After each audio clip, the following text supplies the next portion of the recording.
Здесь что делаем? Расклад. Раскладываем. Что раскладываем? Ну, этот меф или КРБ. При себе сколько имеете? 20-27. 20 свертков или что? Ну, так маленький, на зеленый. А здесь сколько разложили?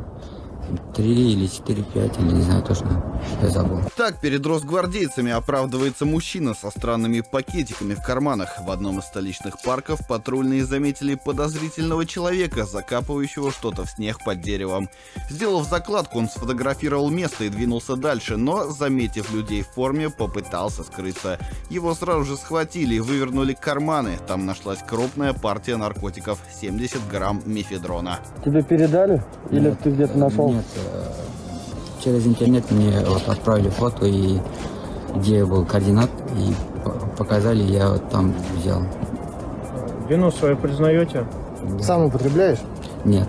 В разговоре с оперативниками 27-летний уроженец одной из стран ближнего зарубежья сознался в преступлении и поведал, что уже разложил большую часть груза в районе речного вокзала. Видимо, значительно облегчив карманы, потерял бдительность, поэтому и не стал оглядываться по сторонам в поисках очевидцев, когда закапывал очередную закладку.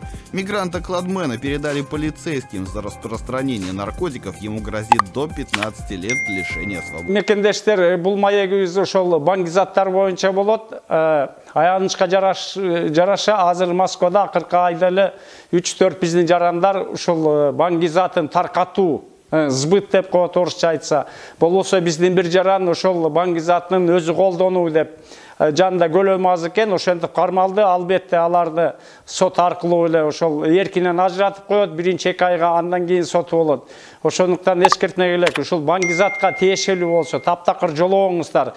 Кандай түшөт? Биздин курьерлер да ошондой болду. Биздин бир кызыбыз таксистка клиент салып, клиент барса, ГИБДДшниктер текшерип, ал клиентинен чыгып атат. Ал башка мамлекеттин жараны, жакшы кызыбызды бир күн кармашты, бирок ал күбө катары өттү. Клиенти кайсы жерден алган, кантип алган деп бүт барысын тактап, анан биздин кыздын кой беришти. Биринчиден.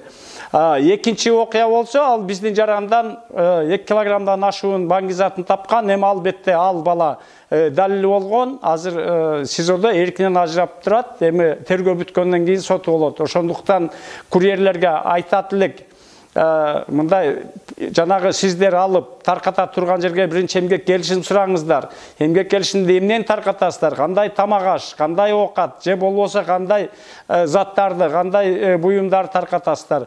Андан кийин ошондой сиздерге упаковка кылса, упаковканын сыртына кол коюп берсин, менеджери жокпу? Ал эми сиздердин көзүңүздөрчө салса, анда сиздер текшерип коробканы.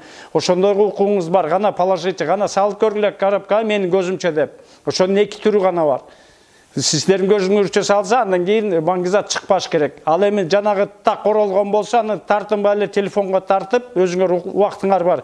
Ошо менеджер салып береби, ким продавец салып береби, ким салып берсе дагы, аны сөткө тартып, коробканы бүт барына мына заклеенный, кол коюлган болсо штамп, печать бастырып койгула, ошо скотчтун үстүнө жабышса, болбосо коробкага. Кийин сиздерге жеңил болот. Мына ачылган эмес, ошол упаковка боюнча билген жокмун деп. Аны дагы ачпаңыздар. Жеткиргенде кимге тапшырасыздар? А кишини дагы можно менен талап кылып атат. Сен жеткирдиңби ошол буюмду деп, мен курьермин деп тартып алла. Орус жаран алабы, башка жаран алабы, же ким болсо, аял киши, эркек киши ким болсо да ошону тартып алла. Вот получили, рахмат деп ошентип ушундай бекитип койгула ар бир жеткиргенди. Телефонго ал, загрузчик силерге эчтеке болбойт, күч келбейт. Жыйнап андан кийин 1 айдан кийин ошондо өчүрүп койсоңор болот. Ушундай сактыкка кордук жок дегендей, мына баңгизатын абайлаңыздар, биз абдан суранып кетет элек.